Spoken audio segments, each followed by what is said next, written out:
1,000 रुपए की धनराशि पर 10% वार्षिक ब्याज की दर से 1.5 वर्ष के ब्याज की गणना करें जब ब्याज की गणना अर्धवार्षिक चक्रवृद्धि आधार पर की जाती है। हेलो डियर्स, डिस्कस कर रहे हैं एप्टीट्यूड। टॉपिक है चक्रवृद्धि ब्याज और कंपाउंड इंटरेस्ट। प्रश्न आरआरबी जेई 2019 का है। ठीक है, दिया क्या है? 1,000 रुपए की धनराशि, ये धनराशि यानी कि ये मूलधन पर 10% वार्षिक ब्याज की दर से, यानी कि 10% दर है जिसको कहते हैं रेट, मूलधन यानी कि प्रिंसिपल, उसके बाद दर से 1.5 वर्ष, 1.5 वर्ष ये जो दिया है ये समय हो गया। ब्याज की गणना करें जब ब्याज की गणना अर्धवार्षिक चक्रवृद्धि, देखो ये जो वर्ड है, दो वर्ड, अर्धवार्षिक चक्रवृद्धि, ये इंपॉर्टेंट है इस प्रश्न के लिए। इसी दो शब्द पर, इसी दोनों वर्ड पर ही फॉर्मूला सेट होगा इस पे। ठीक है, अर्धवार्षिक चक्रवृद्धि आधार पर की जाती हो। तो इतना तो समझ गया होगा कि इसमें जो फॉर्मूला लगेगा, इसमें निकालना क्या है? चक्रवृद्धि ब्याज निकालना है। फॉर्मूला क्या लगेगा? चक्रवृद्धि ब्याज वाला। तो चक्रवृद्धि ब्याज का फॉर्मूला क्या आता है? अगर नहीं आ रहा है तो नोट कर सकते हो। चक्रवृद्धि ब्याज जिसको कहते हैं compound interest, CI, compound interest देखो ऊपर लिखे हुए हैं। इसका फॉर्मूला है is equals to P into 1 plus R by 100, इसका होल पावर n, या फिर T, n कहो या फिर T कहो, दोनों समय को इंडिकेट करता है। चलो T लिख दिए, माइनस P, ये है चक्रवृद्धि ब्याज का फॉर्मूला। अब बोलोगे P क्या है? तो P है प्रिंसिपल, जिसको कहते हैं मूलधन। फिर R क्या है? रेट, इक्वल्स टू दर। T क्या है? टाइम, इक्वल्स टू समय। क्लियर? यही फॉर्मूला लगेगा इसको सॉल्व करने के लिए। अब देखो डाटा पहले कलेक्ट करते हैं कि क्या दिया हुआ है। प्रिंसिपल P ये कितना दिया? 1,000 रुपया। ये डाटा वही रहेगा, 1,000 रुपया ही रहेगा, इसमें कोई चेंजिंग नहीं। चेंजिंग होगा दर और समय में। क्यों? क्योंकि ये अर्धवार्षिक बताया गया है। अगर ये वार्षिक रहता तो चेंजिंग नहीं होता। देखो अर्धवार्षिक में कुछ कंडीशन है। दर क्या है? रेट 10% दिया है, और समय T ये कितना दिया है? 1.5 वर्ष दिया है, 1.5 वर्ष। अगर जब अर्धवार्षिक हो तो अर्धवार्षिक यानी वार्षिक यानी कि 12 महीना। वार्षिक क्या होता है? देखो इधर साइड में कर दे रहे हैं हम। वार्षिक क्या होता है? 1 साल, है ना, 1 वर्ष। अर्धवार्षिक यानी कि 12 महीना, तो 1 वर्ष बराबर, सॉरी, अर्धवार्षिक यानी कि 6 महीना। 1 वर्ष, वार्षिक क्या होता है? 1 वर्ष यानी कि 12 महीना, है ना, 12 मंथ, 12 मंथ। अब यहाँ पे अर्धवार्षिक बात किया गया है तो 6 महीना लेना है, यानी कि 12 को हम किससे डिवाइड करेंगे कि 6 हो जाएगा?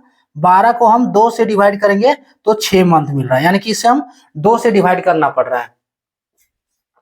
सो यहां जो 10% जो रेट दिया है, तो इस रेट को हम 2 से डिवाइड कर देंगे, 10/2। ठीक है, 10/2 बराबर 5 वर्ष, 5%। ठीक है, रेट जो होगा इसके लिए ये होगा 5%, और समय को क्या करना है? इसको 2 से गुना कर देना है, 1.5 गुने 2 बराबर 3 वर्ष। क्यों? क्योंकि जो 6 महीना को ही ये 1 वर्ष बना रहा है, 6 महीना को ही 1 वर्ष बना रहा है, यानी कि 6 महीना तो यह कितना हो गया? 1.5 वर्ष, यानी कि 18 महीना। तो इसको हम 2 से गुना करेंगे तो 3 वर्ष बनेगा ये। क्लियर? अर्धवार्षिक लिया जा रहा है। अगर फॉर्मूला में देखना चाह रहे हो चेंजिंग, तो यहां अगर चेंजिंग नहीं कर रहे हो तो फॉर्मूला में करना होगा। क्या करना होगा? T को 2 से गुना कर दो, 2T हो जाएगा, और R को 2 से भाग देंगे तो R/2, यानी कि R/200 हो जाएगा। 100 की जगह पे क्या हो जाएगा? R/200। अब हम फॉर्मूला अप्लाई कर सकते हैं। अब देखो यही चेंजिंग कर लिए तो फॉर्मूला अब यही लगाना है। CI equals to compound interest. अब फॉर्मूला पे बैठा, P का वैल्यू 1,000 है, इंटू 1 प्लस R का वैल्यू कितना है? 5/100, इसका होल पावर T कितना है? 3, माइनस फिर 1,000 P, माइनस P है तो 1,000। क्लियर? अब इसको सॉल्व करो 5 20 से 100 ये कट जा रहा है, इज इक्वल्स टू, देखो कैलकुलेशन हम स्टेप बाय स्टेप कर रहे हैं, जिसको ज्यादा कैलकुलेशन लग रहा है स्टेप को स्किप कर दो, या अपने हिसाब से भी आप कैलकुलेट आप कर सकते हो। अब सिर्फ इसका कैलकुलेशन है और कुछ नहीं, कैलकुलेट अच्छा से करोगे तो आंसर आ जाएगा। सो 1/5 20 से 100 1/20 का पावर 3 माइनस 1000। क्लियर। अब इसको जोड़ोगे तो कितना होगा, 1000 होल पावर, देखो 20 एलसीएम और 20 + 1, तो डायरेक्ट हम 21 लिख दें, कोई दिक्कत नहीं है। 20 + 1 होगा यानी कि 21/20, 21/20 इसका पावर क्यूब माइनस 1000।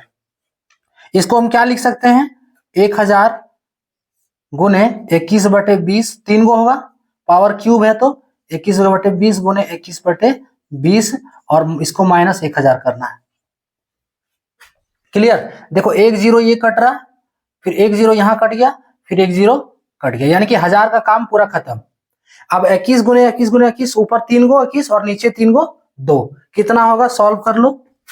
21 गुने 21 कितना होता है, 441, और 441 को फिर 21 से एक बार गुना करो, तो ऊपर हम कर दें 441 गुने 21 कितना होगा, ये तो 441 ही रहेगा, और 882 ना, 2 हाँ 882, इसको जोड़ो तो 1 4 2 6 8 4 12 के 2, और ये 8 है, तो 8 अरे हाथ वाले 1 9, 9261 बराबर करके 9200, ये फॉर्मूला पे है, ये फॉर्मूला है टोटल, इधर नीचे इक्वल्स टू 9261 ना, 216 नहीं 261 बटे 8 माइनस 1000।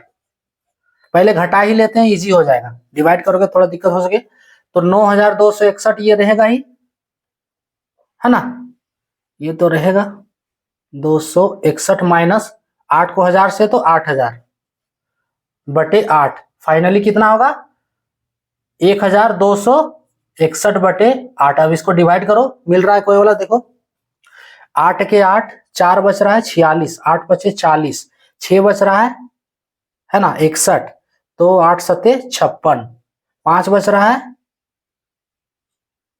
है ना, तो एक जीरो बनाएंगे 50, सो 8 6 48, 6 2 बच रहा है, तो 8 दूनी 16, तो लगभग 3 के बराबर इसको ले लेना है, क्योंकि वहां भी देखो 3 के बराबर ही लिया है ना, यहाँ 2 होगा तो 2 नहीं, फिर आगे डिवाइड होते रहेगा, इसलिए हम इसको 3 ले लिए।